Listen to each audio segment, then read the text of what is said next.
Apocalipse 3, 14 a 22. Diz assim a palavra do nosso Deus. Ao anjo da igreja em Laodiceia escreve: estas coisas diz o Amém, a testemunha fiel e verdadeira, o princípio da criação de Deus. Conheço as tuas obras, que nem és frio nem quente. Quem dera fosses frio ou quente. Assim, porque és morno, e nem és quente nem frio, estou a ponto de vomitar-te da minha boca. Pois dizes: estou rico e abastado, e não preciso de coisa alguma, e nem sabes que tu és infeliz, sim, miserável, pobre, cego e nu. Aconselho-te que de mim compres ouro refinado pelo fogo, para te enriqueceres, vestiduras brancas para te vestires, a fim de que não seja manifesta a vergonha da tua nudez, e colírio para ungires os olhos, a fim de que vejas. Eu repreendo e disciplino a quantos amo. Sê, pois, zeloso e arrepende-te. Eis que estou à porta e bato. Se alguém ouvir a minha voz e abrir a porta, entrarei em sua casa e cearei com ele e ele comigo.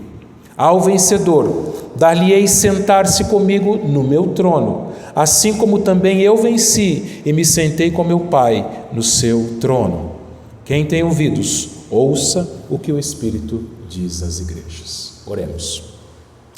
Senhor nosso Deus, nesse momento, queremos, ó Deus, pedir ao Senhor que aquiete os nossos corações e que nos faça ficarmos atentos à Tua palavra. Ó Pai, nos prepare nesse instante para ouvirmos a Tua voz, ó Deus. Que como nós lemos e já foi orado, que ela não volte vazia, mas Pai, que ela encontre terreno fértil em nossos corações, que ela nos molde, que ela nos transforme, que ela nos faça viver conforme a Tua vontade. É isso que nós te pedimos em nome de Jesus. Amém.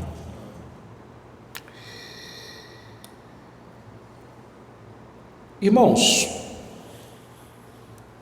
aqui na nossa região da Alta Paulista, especialmente aqui na cidade de Adamantina, onde nós moramos, onde me mudei com a minha família há quase 3 anos, observei que essa região, a cidade, tem um hábito herdado dos sul-matogrossenses, que é a ingestão do tereré. Então, alguns de vocês têm esse hábito, muitos de vocês, creio eu, de tomar o mate gelado. Então, tem aquelas garrafas térmicas grandes, e ali às vezes amigos ficam reunidos e com a cuia coloca-se ali a erva mate, coloca-se água gelada e ali na roda de conversa vão degustando aquele tereré, aquele chá, podemos dizer assim, gelado. E por que gelado? A resposta é muito simples, porque esta região, Mato Grosso do Sul também, são regiões quentes, então a gente quer uma bebida refrescante. No sul, a bebida é chamada de chimarrão, porque lá a região é mais fria, então é feito com água quente. É óbvio, a cuia também é diferente, a moagem da erva também é diferente, mas a maior diferença é a temperatura da água. Quando eu morei na região de Itapeva, já próximo à divisa com o Paraná, então lá também o pessoal tem o hábito, herdado dos paranaenses e dos sulistas, de tomar o chimarrão.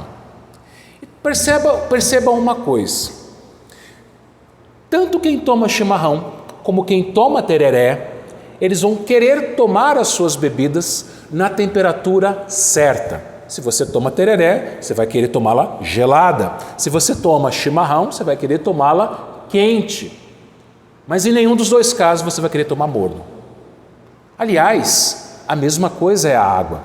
Se você já provou água morna, você sabe que aquilo é enjoado. Quando a gente vai tomar água num dia muito quente, a gente prefere água gelada. A gente vai na geladeira, pega lá a garrafa ou num bebedouro e escolhe a água gelada, porque a água que sai da torneira, a água, entre aspas, natural, ela já está morna, ela é enjoativa.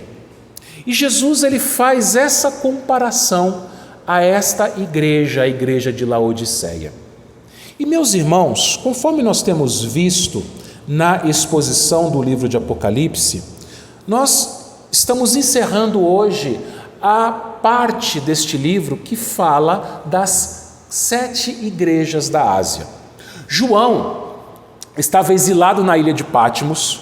Eram tempos de intensa perseguição da igreja, final do 1º século. O imperador romano Domiciano, ele estava perseguindo os cristãos. O apóstolo João, ele havia sido, por ordem de Domiciano, exilado para uma ilha chamada Patmos. E nesta ilha, João ele teve uma visão do próprio Cristo. E Cristo deu uma ordem para João que escrevesse todas as coisas que ele ia ver.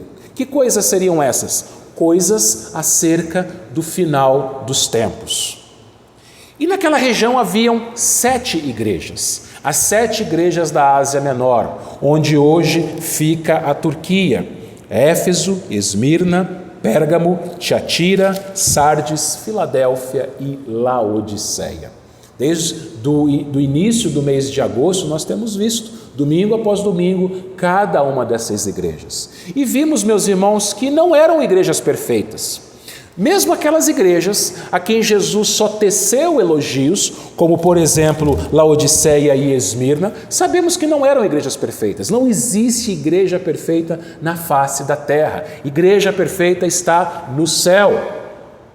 Mas a verdade, meus irmãos, conforme nós vimos, é que algumas igrejas eram melhores que as outras. Jesus aprovava, elogiava algumas igrejas em decorrência das suas obras e criticava outras também em decorrência das suas obras.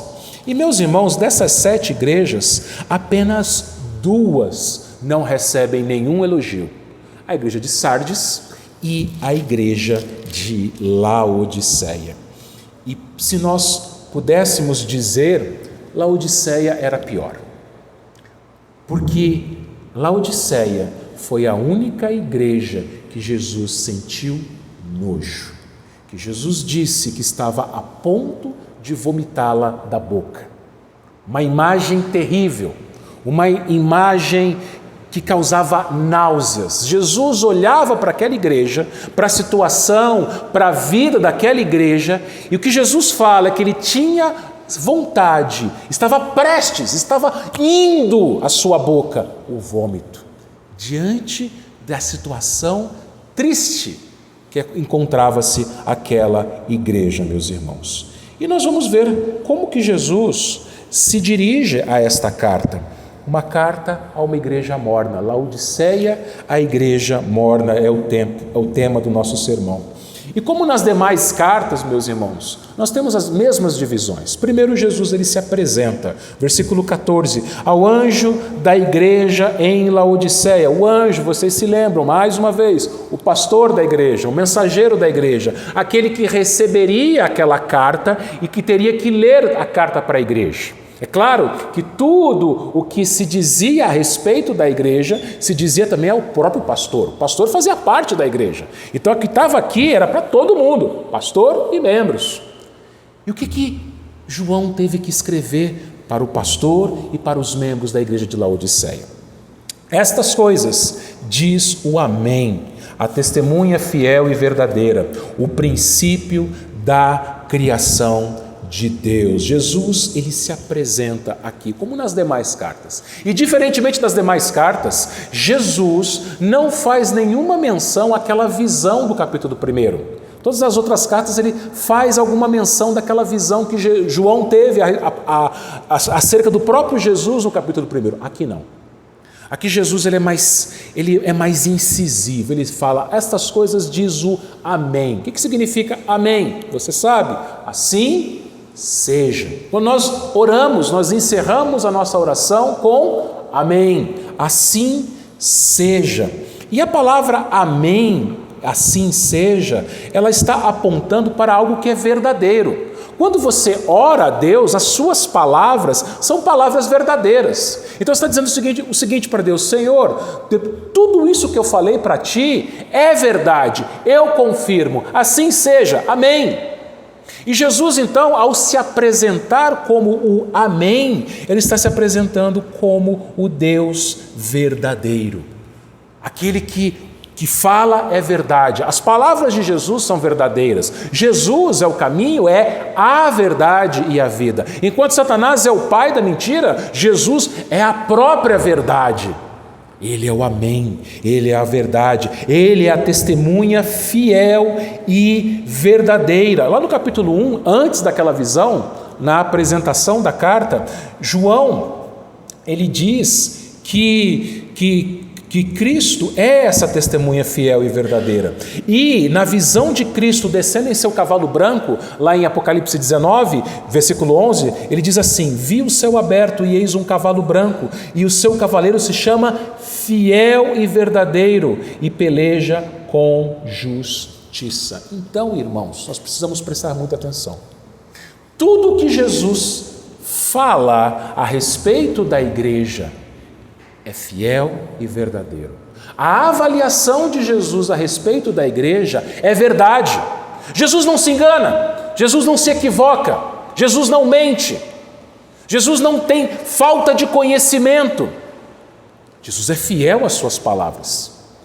Então a avaliação que ele fez de cada uma daquelas igrejas, especialmente dessa igreja, a igreja de Laodiceia, assim como de todas as igrejas, assim como da nossa igreja, da nossa vida particular, a avaliação que ele faz é uma avaliação verdadeira, é uma avaliação fiel, porque ele é fiel e verdadeiro, meus irmãos. Ele também diz que ele é o princípio da criação de Deus. Laodiceia era uma cidade vizinha a Colossos. Nós lemos na liturgia um trecho da carta aos Colossenses. Aliás, lá no final da carta aos Colossenses, Paulo disse para que aquela carta fosse lida também na igreja de Laodiceia. Então, essa frase final aqui, essas palavras finais do versículo 14, o princípio da criação de Deus, eram conhecidas dos crentes de Laodiceia, conforme nós lemos lá em Colossenses 1, 15 a 17. Este é a imagem do Deus invisível, primogênito da criação, o princípio da criação de Deus, pois nele foram criadas todas as coisas no céu, sobre a terra, visíveis e invisíveis. Então o que Jesus estava falando para os laodicenses era o seguinte: olha, eu sou o Criador, eu sou o primogênito da criação, ou seja, não é que ele foi o primeiro a ser criado, mas que ele é o Criador, nele foram criadas todas as coisas, e ele não somente é o Criador, mas ele é o sustentador de todas as coisas, o governador de todas as coisas. Os laodicenses precisavam entender isso, sabe por quê? Porque a cidade de Laodiceia era uma cidade muito rica, obviamente, os membros da igreja também. E uma coisa que eles precisavam entender é que todos os recursos que eles possuíam vinham das mãos do próprio Deus. Eles foram criados por Deus. A vida que eles tinham vinha do próprio Deus, o fôlego de vida vinha do próprio Deus. O sustento, os bens materiais, os recursos vinham do próprio Deus. Ele é o princípio da criação, ou seja, ele nos criou, ele nos sustenta, ele nos governa. Meus irmãos, é uma outra coisa que nós precisamos entender. Nós saímos para trabalhar toda segunda-feira, cada um de vocês saem, vão para os seus locais de trabalho e ali, o que a gente faz? A gente ganha o pão de cada dia. E ali a gente recebe o nosso sustento, a gente compra aquilo que é necessário, a gente vive com o sustento que recebemos do fruto do nosso trabalho. Aconteceu a mesma coisa em Laodiceia, só que os laodicenses haviam esquecido, conforme nós vamos ver mais para frente, e ignorado que esse sustento vinha do Senhor, que os recursos vêm do Senhor. Ele é o princípio da criação. Ele te criou, ele te deu vida, ele te sustenta e ele governa a sua vida. Em seguida, Jesus parte para a segunda parte da carta, que é a avaliação da igreja. Ele diz assim, versículos 15 e 16: conheço as tuas obras, que nem és frio nem quente. Quem dera fosses frio ou quente. Assim, porque és morno e nem és quente nem frio, estou a ponto de vomitar-te da minha boca. Conheço as tuas obras. As 7 igrejas, Jesus disse 7 vezes isso. Conheço as tuas obras. Não há como você esconder aquilo que você faz de Jesus. Não há como a nossa igreja esconder as nossas obras de Jesus. Ele conhece. Ele sabe, ele tem consciência. E é interessante, meus irmãos, que aqui em Laodiceia, Jesus não fala que obras eram essas. Ele nem se dá o trabalho de mencionar que obras eram essas. Ele já parte para dizer o seguinte, que as obras, que Laodiceia não era nem frio nem quente. Quem dera fosses frio ou quente. Ou seja, meus irmãos, as obras daquela igreja não faziam diferença. Por que ele usa essa ilustração, fria ou quente? Bom, vamos entender a cidade de Laodiceia. Laodiceia era uma cidade muito rica, era uma cidade que possuía muitos recursos, muitos bancos. Ali as pessoas faziam investimentos. A cidade era uma cidade muito importante pela sua localização geográfica, mas a cidade de Laodiceia tinha uma fraqueza. Qual era essa fraqueza? Eles não tinham abastecimento de água. E de onde que vinha a água de Laodiceia? Bom, vamos pensar aqui que Laodiceia ela ficava entre outras 2 cidades. A 10 quilômetros de Laodiceia havia uma cidade chamada Hierápolis. Em Hierápolis haviam fontes de águas termais. Alguns de vocês talvez devam conhecer a cidade de Olímpia. Lá em Olímpia tem o Termas, tem lá as suas fontes de água quente. E uma das propriedades dessas águas são medicinais. Muitas pessoas vão até lugares que têm termas como lazer, como turismo, mas elas também, por causa da alta quantidade de minerais que existem nestas águas térmicas, essas águas quentes, elas são terapêuticas. Então, naquela época, já em Hierápolis, viam caravanas de pessoas e havia um turismo terapêutico, pessoas que iam lá tratar algumas doenças com aquelas águas termais. Eu fiz uma pesquisa e exatamente no mesmo lugar onde ficava a cidade de Laodiceia, lá na Turquia, até hoje agências fazem pacotes turísticos para as pessoas irem até as mesmas termas que haviam em Hierápolis. O que acontecia? Como é que Laodiceia, que não tinha nada de água, abastecia a cidade? Haviam aquedutos de pedra que ligavam Hierápolis a Laodiceia. A água vinha por esses aquedutos. E a água quente de Hierápolis vinha pelo aqueduto e chegava em Laodiceia morna. Até hoje é assim lá. Não existe mais a cidade de Laodiceia, mas a região ali onde ficava Laodiceia, existem ali moradores e as águas que eles pegam, eles colocam em jarras para esfriar, porque não tem condição de se tomar aquela água.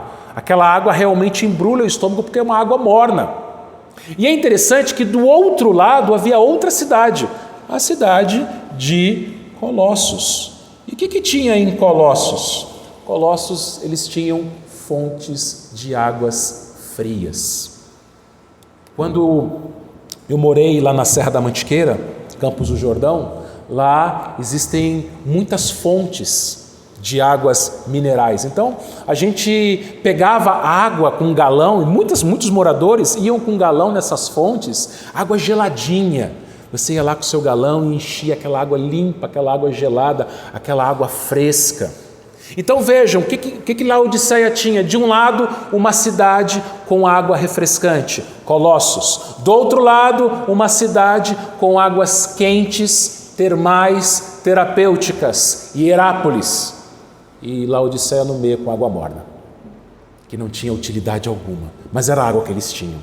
Então Jesus está mostrando aqui, meus irmãos, a respeito das obras daquela igreja. Essa ilustração que Jesus dá, porque não és frio nem quente, quem deras fosse frio é crente, causa discussão entre os comentaristas. Alguns vão pensar que Jesus está falando aqui de frieza espiritual ou de calor espiritual, mas Jesus não quer que ninguém seja frio espiritual. Pelo contexto, meus irmãos, Jesus não está falando da espiritualidade daquela igreja, mas sim das obras. Conheço, versículo 15, as tuas obras, que nem és frio nem quente, quem dera fosses frio ou quente. Meus irmãos, vejam, o que Jesus está falando aqui, meus irmãos, é que as obras da igreja de Laodiceia não eram nem frias, como as águas de Colossos. Como que as águas de Colossos eram? Elas eram refrescantes. Laodiceia não produzia obras frias no sentido de causar refrigério às almas. O sentido aqui é que se Laodiceia praticasse obras que abençoassem as pessoas, abençoassem a cidade, abençoassem os seus vizinhos, essas pessoas receberiam refrigério, assim como uma água gelada refrigera o nosso corpo. As obras de Laodiceia, se fossem frias, seriam um refrigério para as almas. E nem quente. Lembra de Hierápolis? As águas de Hierápolis eram águas quentes, águas termais, águas curativas. Da mesma forma, se as obras da igreja de Laodiceia fossem obras quentes, elas iam curar almas, elas iam tratar as almas. Então, o ponto aqui é que as obras de Laodiceia não faziam diferença alguma. Eram obras mornas, não abençoavam, nem eram refrigério para as almas e nem eram cura para as almas. E Jesus ele fala: estou a ponto de vomitar-te da minha boca. Por quê? Por quê? Por que ele queria fazer isso?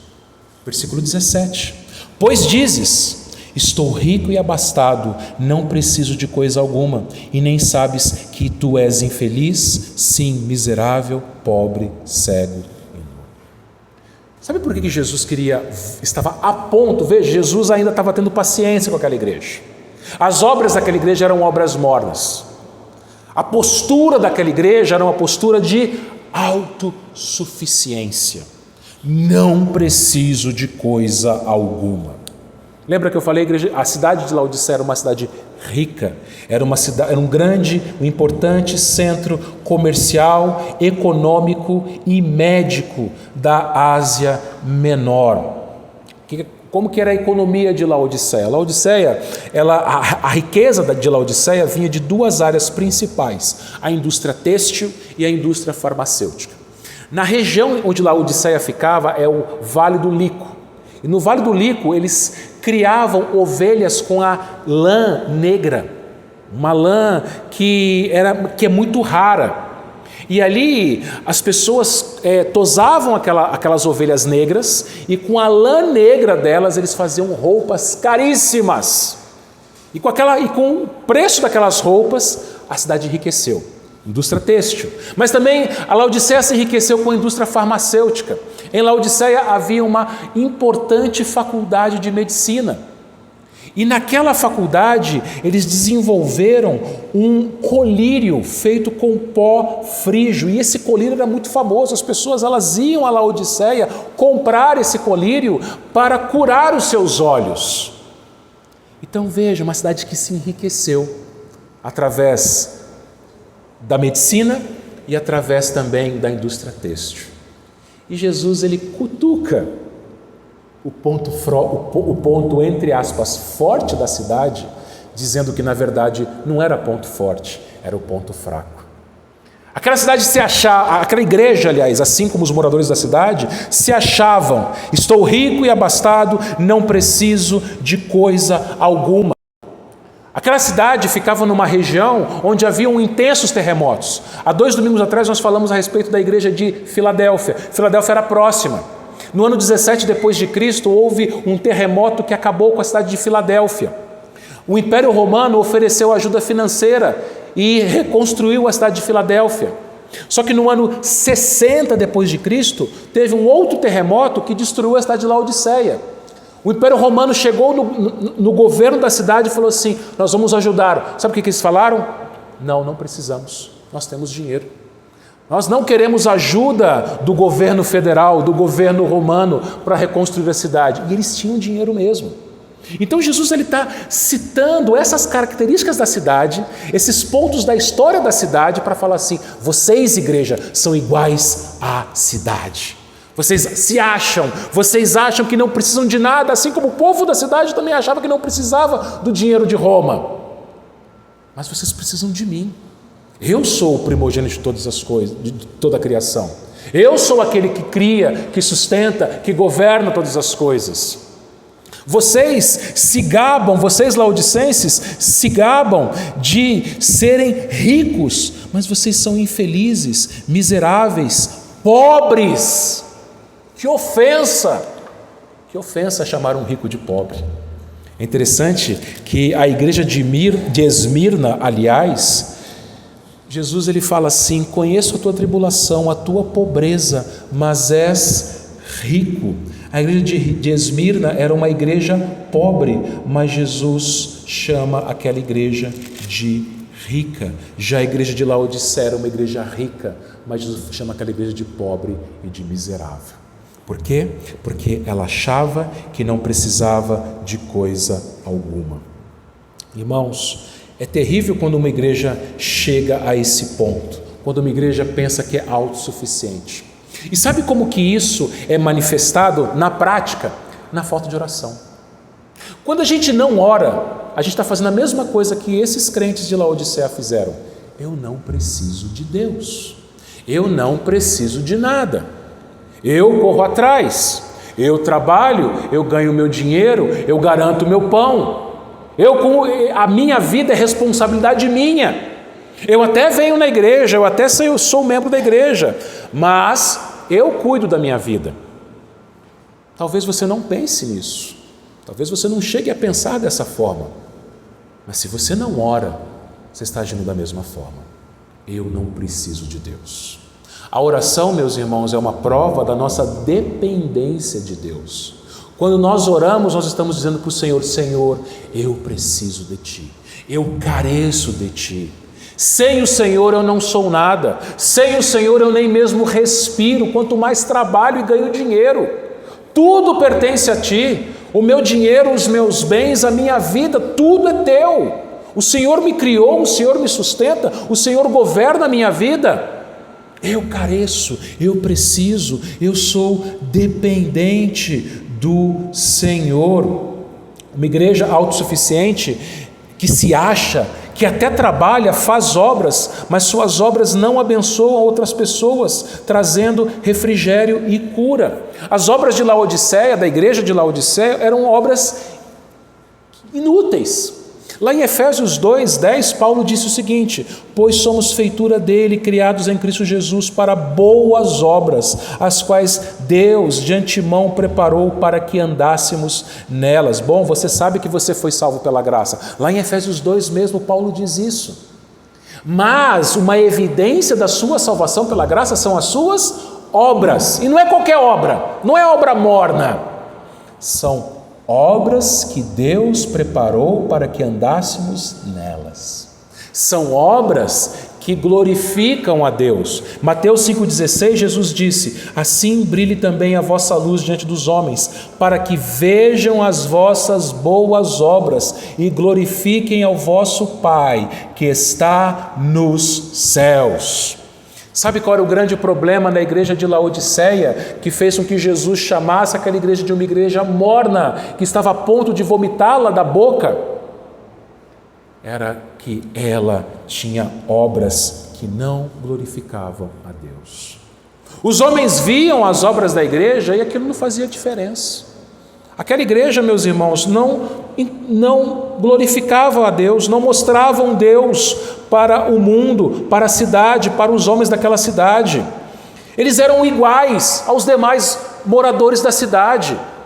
Eles eram mornos, eles não incomodavam, não brilhavam, não salgavam, não faziam a diferença. É interessante que aqui nesta carta não há nenhuma menção de Jesus à perseguição. Na cidade de Laodiceia haviam os pagãos, os gregos, e havia um grande número de judeus. É interessante que em Laodiceia, nem judeus e nem pagãos se incomodavam com a igreja. Quando uma igreja faz obras que glorificam a Deus, a cidade, ela percebe isso, chama a atenção da cidade. A cidade é abençoada pelas obras da igreja. E os inimigos de Deus na cidade ficarão furiosos. Os inimigos de Deus na cidade perseguirão a igreja, como aconteceram com as outras igrejas que Jesus menciona aqui. Então era esse o ponto.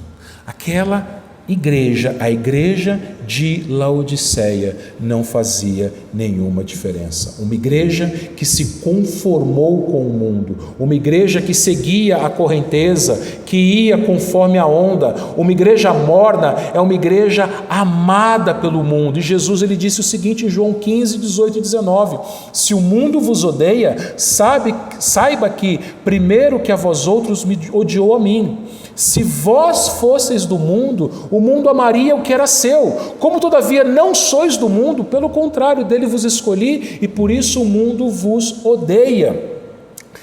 Laodiceia, a igreja de Laodiceia era uma igreja infeliz, porque ela se parecia com o mundo. Ela não fazia diferença. O mundo não odiava, ninguém perseguia aqueles crentes, não salgava, não brilhava a sua luz. Apesar de ter recursos materiais, era uma igreja pobre. Apesar daquela cidade produzir um dos melhores colírios do mundo, era uma igreja cega, não conseguia enxergar Jesus. Apesar daquela cidade fazer roupas caras, era uma igreja que estava nua. Era uma igreja que estava completamente envergonhada na sua nudez. Meus irmãos, o crente verdadeiro ele depende de Jesus. Ele sabe que mesmo que tenha recursos deste mundo, eles foram dados por Deus para socorrerem os necessitados. Quando Deus ele abençoa a igreja, meus irmãos, nós temos que abençoar aqueles que estão ao nosso redor. Se Jesus olhar para a nossa igreja, qual é a avaliação que ele faria da nossa igreja?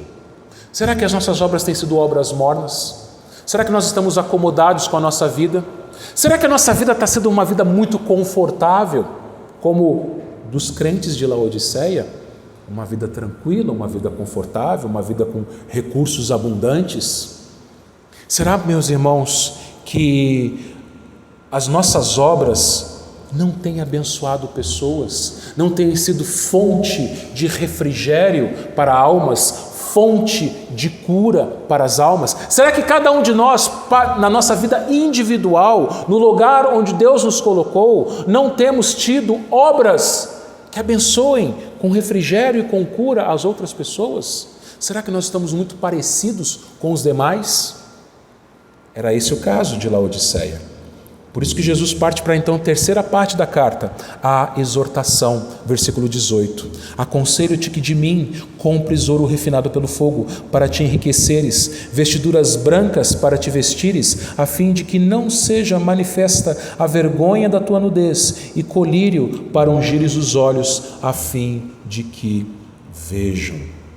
Jesus mostra àquela igreja que eles, aqueles crentes, precisavam deles. Eles, versículo 17, diziam: estou rico e abastado e não preciso de alguma coisa. Eu me garanto, eu confio nos meus recursos. Jesus falou assim: não, vocês precisam de mim. Venham e comprem ouro refinado, comprem de mim ouro refinado pelo fogo. Mas como? Eles não eram pobres, eles não eram miseráveis. Como é que um pobre e miserável consegue comprar ouro? Bom, meus irmãos, a resposta está no texto de Isaías 55, versículo 1, que nós lemos na liturgia. Todos vós, os que tendes sede, vinde às águas, e vós, os que não tendes dinheiro, vinde, comprai e comei. Sim, vinde e comprai sem dinheiro e sem preço, vinho e leite. Jesus, ele não está oferecendo um ouro que é comprável por dinheiro. Nos bancos de Laodiceia havia muito ouro guardado.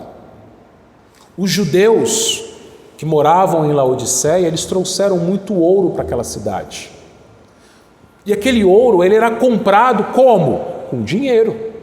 Só que o ouro que Jesus ofereceu para aquela igreja não era aquele tipo de ouro. Aquele tipo de ouro guardado nos cofres, para Jesus não tem valor algum. Não tem valor aquele jeito. Ele é dono de tudo. Não tem valor. Mas o ouro que Jesus oferece é um ouro diferente. É um ouro que não é comprado com dinheiro. É um ouro que é comprado pela graça. E é interessante que ele adjetiva esse ouro. Ele fala, o ouro refinado pelo fogo. Lá em 1 Pedro 1, versículos 6 e 7, Pedro, ele anima os crentes da dispersão que sofriam perseguição, dizendo o seguinte: nisso exultais, embora no presente por breve tempo, se necessário, sejais contristados por várias provações, para que, uma vez confirmado o valor da vossa fé, mais preciosa do que ouro perecível, mesmo apurado pelo fogo, redunde em louvor, glória e honra na revelação de Jesus Cristo. Que ouro era esse então que Jesus está falando? Conforme as palavras de Pedro, meus irmãos, era uma fé aprovada. Era fé como ouro depurado pelo fogo. Eles tinham uma fé morna. Jesus falou assim, vocês precisam de fé. Uma fé aprovada. E fé aprovada vem através de provações, conforme os crentes da dispersão para quem Pedro escreveu. É claro que Laodiceia vivia uma vida mansa. É claro que Laodiceia, a igreja de Laodiceia, não sofria perseguição de ninguém, porque ela não testemunhava. Uma igreja que não testemunha não incomoda. Uma igreja que não testemunha não vai sofrer perseguição. Uma igreja que não testemunha vai ter a sua fé paralisada, a sua fé morna, a sua fé não vai fazer diferença no lugar onde ela foi colocada por Jesus. Então, meus irmãos, percebam o seguinte, a sua fé, a minha fé, ela só é fortalecida através das provações, conforme as palavras de Pedro aqui. E às vezes, as provações virão justamente por causa do testemunho da nossa fé. Experimenta ter uma vida piedosa, lá onde você trabalha, lá onde você estuda, lá na sua família, lá onde Deus te colocou. Experimenta ser um crente fiel, de verdade, em tudo, honesto. As pessoas não vão gostar. Algumas podem até gostar, mas outras não vão gostar. Era o caso de Laodiceia. Eles não tinham esse ouro depurado pelo fogo. Eles não tinham essa fé aprovada. E Jesus, ele fala, comprem também de mim vestiduras brancas. Eles vendiam roupas caríssimas, feitas com lã negra de ovelhas criadas no Vale do Lico. Só que Jesus, ele oferece um outro tipo de roupa. É interessante que esse tema vestuário está desde o início da Bíblia. Você se lembra que homem e mulher foram criados nus, eles não se envergonhavam, havia santidade, havia pureza, tanto no homem como na mulher. Mas quando eles comeram do fruto da árvore do conhecimento do bem e do mal, e os seus olhos foram abertos, a primeira constatação que eles tiveram foi que eles estavam nus. E quando eles viram a sua nudez, eles se envergonharam. E o que eles fizeram? Eles tentaram cobrir a sua nudez com seus próprios recursos. Do mesmo jeito que Laodiceia confiava nos seus próprios recursos. Só que você conhece a história lá em Gênesis capítulo 3. O que Deus fez? Deus cobriu a nudez do homem e da mulher com peles de um animal. Um animal precisou ser morto para que a vergonha, a nudez do homem e da mulher fosse coberta. muitos séculos depois, o Filho de Deus foi morto para que a nossa nudez fosse coberta, para que a gente não mais se envergonhasse dos nossos pecados. Ele foi envergonhado na cruz, para que eu e você não fôssemos mais envergonhados. Ele nos fornece essas vestiduras brancas, que no livro de Apocalipse aponta para a santidade, aponta para a justiça. Jesus, ele descerá do céu num cavalo branco, vestido de branco, e nós andaremos com ele, novo céu e nova terra, vestidos de branco, como o sinal da sua justiça, como o sinal da sua pureza, da sua santidade. Então Jesus, ele quer, meus irmãos, que nós sejamos santos, puros, não confiando nos nossos próprios recursos. E o colírio para ungires os olhos. A cidade de Laodiceia produzia um famoso colírio feito do pó frígio, que curava a vista das pessoas. Mas a cegueira dos membros daquela igreja não era a cegueira física. Lá em João 9 havia um homem cego de nascença. Aquele homem nunca havia visto a luz, mas Jesus curou aquele homem, dando visão aos olhos da carne dele e também os olhos do coração. Ele viu Jesus, ele adorou Jesus, ele foi convertido por Jesus. Laodiceia precisava enxergar Jesus, meus irmãos. Quantas vezes nós estamos cegos? Quantas vezes a correria do dia a dia não nos deixa enxergar Jesus? Deixa a nossa Bíblia fechada e nós não colocamos os nossos olhos na Bíblia e não lemos as palavras de Jesus. Quantas vezes nós deixamos de ver Jesus? Quantas vezes nós ficamos confiando nos nossos próprios recursos? Quantas vezes carecemos do próprio Jesus? Por isso, no versículo 19 ele diz: eu repreendo e disciplino a quantos amo. Sê, pois, zeloso e arrepende-te. A nossa geração, ela gosta de receber elogios. A nossa geração gosta de receber tapinha nas costas, palavras doces. No entanto, muitas dessas palavras são falsas.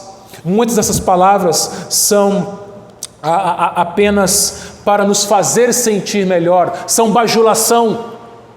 Jesus, ele fala a verdade, e às vezes a verdade dói. Ele repreende. Mas vejam, meus irmãos, ele repreende e disciplina aqueles que ele ama. Às vezes nós precisamos ouvir sermões duros. Às vezes nós precisamos ouvir mensagens duras. Às vezes Deus é duro conosco. Mas não é a dureza apenas pela dureza, mas é com amor. Lá em Hebreus 12, Deus diz o seguinte: filho meu, não menosprezes a correção que vem do Senhor, não menosprezes a correção que vem do Senhor, nem desmaies quando por ele és reprovado, porque o Senhor corrige a quem ama e açoita a todo filho a quem recebe. Então, se você e eu ouvirmos uma palavra dura do Senhor, saiba que é amor. Um pai que ama seu filho, corrige o seu filho. Um pai que ama seu filho, às vezes precisa ser duro com o seu filho, mas é uma dureza com espírito de brandura, como diz Paulo lá em Gálatas capítulo 6. É uma dureza com amor. Se Jesus não fosse duro com Laodiceia permaneceria nas suas obras mornas. Se Jesus não for duro conosco, às vezes nós ficaremos no nosso pecado. Por isso ele nos chama, da mesma forma como ele chamou a Laodiceia ao arrependimento, ele nos chama também ao arrependimento. Arrependa-se. Eu repreendo e disciplino aqueles que eu amo. Arrepende-te, sê, pois, zeloso e arrepende-te. E aí ele parte para a última parte da carta, versículo 20, as promessas. Ele diz assim: eis que estou à porta e bato. Se alguém ouvir a minha voz e abrir a porta, entrarei em sua casa e cearei com ele e ele comigo. Esse é um dos textos, um dos versículos mais mal interpretados. Às vezes usam esse versículo na evangelização. Olha, Jesus está batendo na porta do seu coração. Aceite Jesus, arrependa-se. Não, mas peraí, vamos pensar aqui, irmãos. Jesus não está falando com ímpio aqui. Jesus está falando com crente, com uma igreja. A igreja de Laodiceia deixou Jesus para fora. Jesus estava batendo na porta da igreja. Imagina uma situação dessa. Imagina essa cena. Uma igreja em que Jesus estava lá fora. A vida da igreja era tão autossuficiente, tão cheia de si, tão confiante nos seus próprios recursos, que eles não dependiam mais de Jesus. Jesus ficou lá fora. Jesus batia na porta daquela igreja. E como que Jesus bate na porta do nosso coração? Através da sua palavra. Ele nos chama, ele nos exorta, ele clama aos nossos ouvidos, para que a gente abra a porta do nosso coração. Não que ele já não habite em nosso coração, não que ele já não seja nosso Deus, nós já somos convertidos como eram os crentes de Laodiceia, mas às vezes nós vivemos como se fôssemos ímpios. Lembra de Davi? Davi, em todo o processo de pecado dele, ele agiu, ele viveu como um ímpio. Às vezes nós vivemos como ímpios. A igreja de Laodiceia vivia como ímpio. E Jesus, ele queria entrar naquela igreja para cear com eles. O que é cear? Quando nós ceamos, o que nós temos? Comunhão. Jesus quer ter comunhão conosco, intimidade conosco. Quando você e eu dependemos de Jesus, quando você e eu reconhecemos a nossa carência, a nossa pobreza, a nossa nudez, e falamos: Senhor, eu dependo de Ti, Senhor, eu preciso de Ti, do Teu sustento, do Teu socorro, do Teu perdão, da Tua bênção, do Teu ensino, da Tua correção, eu tenho comunhão com Ele, Ele ceia comigo. E ele continua, versículo 21, ao vencedor dar-lhe-ei sentar-se comigo no meu trono, assim como também eu venci e me sentei com o meu Pai no meu trono. Quem é o vencedor? O vencedor é aquele que chega lá. O vencedor é aquele que chega na linha de chegada. Eu recomendo a todos vocês adquirirem e lerem um livro chamado O Peregrino. John Bunyan, o autor deste livro. O Peregrino é o segundo livro mais publicado no mundo. Só perde para a Bíblia. Leia O Peregrino. E você vai ver que ali conta uma história, um romance, de um homem chamado Cristão. E ele parte na sua jornada. Ali ele fala da nossa vida, da nossa jornada como crentes nesta terra. Às vezes a gente tropeça, às vezes a gente cai, mas Cristo nos levanta. Às vezes a gente segue no caminho certo, mas às vezes a gente quer dar uma desperta e pega um atalho e se dá mal. Era o que acontecia ali, o que aconteceu ali naquela história. Mas já dando um spoiler para você, mas não vou contar detalhes, é lógico, ele chega no final. Essa é a nossa esperança. Nós vamos vencer. Nós vamos chegar no final. Nós vamos chegar na terra prometida, na Nova Jerusalém, não pelas nossas forças. É o que ensina a doutrina da perseverança dos santos. É Deus quem persevera. É claro, eu não estou aqui passivo parado e você fala: Senhor, persevera por mim. Não, eu caminho, eu ajo, eu faço, eu vivo. Mas é Deus que está comigo, me capacitando e enchendo com o seu Espírito, me ensinando, me guiando. E é por isso que eu e você somos vencedores. Ao vencedor, dar-lhe-ei sentar-se comigo no meu trono, assim como também eu venci e me sentei com meu Pai no seu trono. Os laodicenses se achavam ricos. Jesus fala assim: vocês não são ricos coisas nenhuma. Eu sou rico, eu sou o rei. Eu me assento no trono com o meu Pai, à destra do meu Pai. E o vencedor, aquele que admite a sua pobreza, que admite a sua dependência, que admite que precisa de mim, que compra de mim sem dinheiro, mas pela graça, ouro refinado pelo fogo, colírio para os olhos, vestiduras brancas, esse é o verdadeiro rico. Esse é aquele que vai ter o privilégio de assentar-se comigo no trono. Por isso, meus irmãos, que tolice é a gente confiar nas coisas deste mundo, nos recursos deste mundo, nas riquezas deste mundo. Que tolice é a gente ajuntar tesouros nesta terra, onde traça e ferrugem corroem, onde ladrões escavam e roubam. Que tolice é a gente investir dinheiro em coisas que vão acabar e não investir o nosso dinheiro no reino de Deus, em missões, na evangelização, em distribuição de material evangelístico, de bíblias, de folhas. Que tolice! Porque a grande riqueza não está aqui. O grande privilégio, a grande honra, não é a gente ter uma conta bancária recheada, uma casa confortável, um carro bonito e chamativo, não é ter belas roupas, nem mesmo uma boa saúde.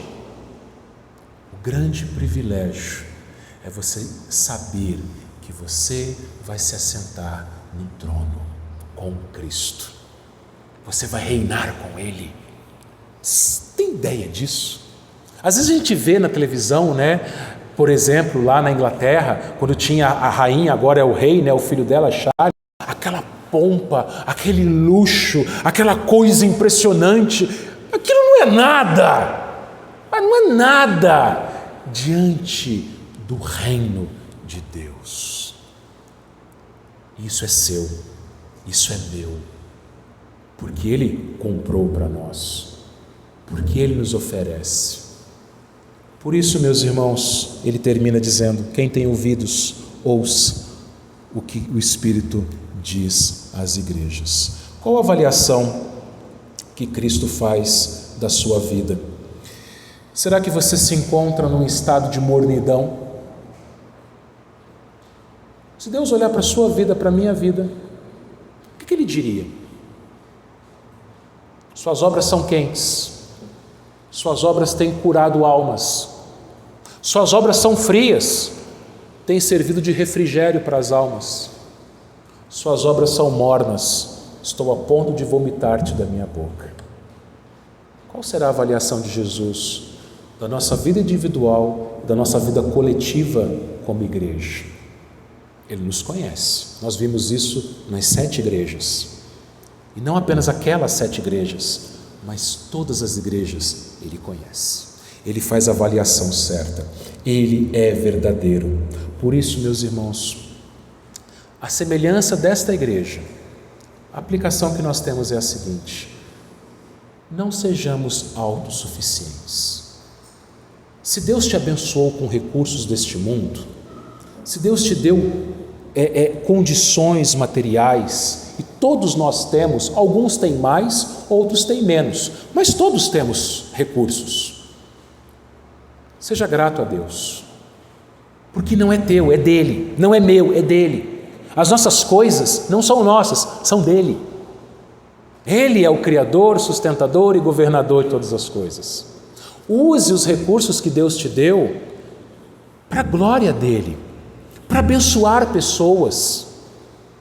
Deus nos dá recursos desse mundo, meus irmãos, não para o nosso próprio conforto e bem-estar, mas para abençoar outras vidas, para ser cura para as almas, refrigério para as almas.